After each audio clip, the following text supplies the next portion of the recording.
Trending tasty recipe. இன்றைக்கி நம்ம ரொம்ப ஹெல்த்தியான ராகி அடை தான் பார்க்க போகிறோம். ரொம்ப சிம்பிளான பிரேக்ஃபாஸ்ட். கண்டிப்பாக வீட்டில் ட்ரை பண்ணுங்கள், ஹெல்த்தியும் கூட. வாங்க எப்படி செய்யுதுன்னு பார்க்கலாம்.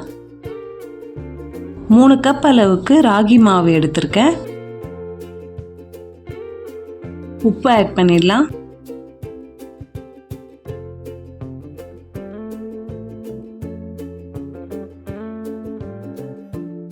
காரத்துக்கு மிளகாய் தூள் 1 ஸ்பூன் சேர்த்துக்கிறேன்.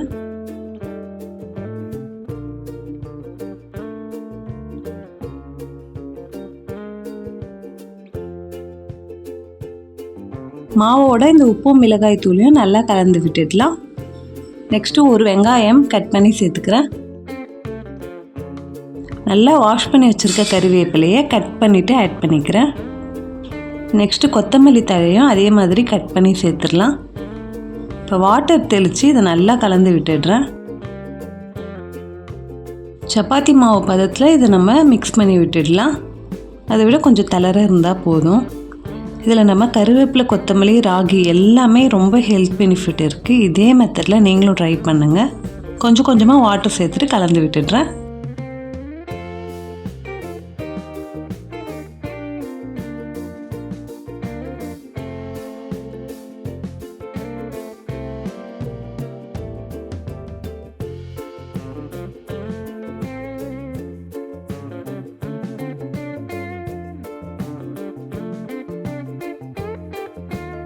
ராகி அடை செய்யறதுக்கு மாவு ரெடி ஆயிடுச்சு. இதே அளவுக்கு மாவை ரெடி பண்ணி வச்சிடலாம்.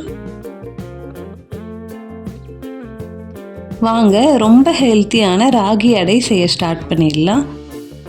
தோசைக்கல் நல்லா காஞ்சிருச்சு. இதில் ஆயில் ஆட் பண்ணிடலாம்.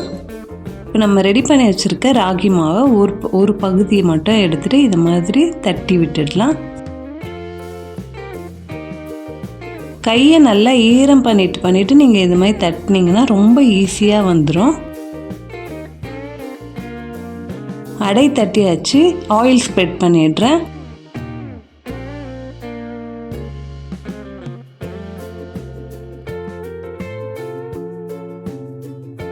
ஒன் சைடு நல்லா வெந்து வரட்டும்.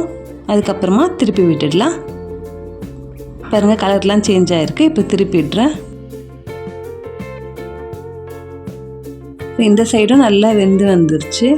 ராகி அடை ரொம்ப ஹெல்த்தியான ரெசிபி. ஈஸியாக ரெடி ஆகிடுச்சு. நீங்களும் கண்டிப்பாக வீட்டில் ட்ரை பண்ணிட்டு எப்படி இருக்குன்னு மறக்காமல் கமெண்ட்டில் சொல்லுங்கள்.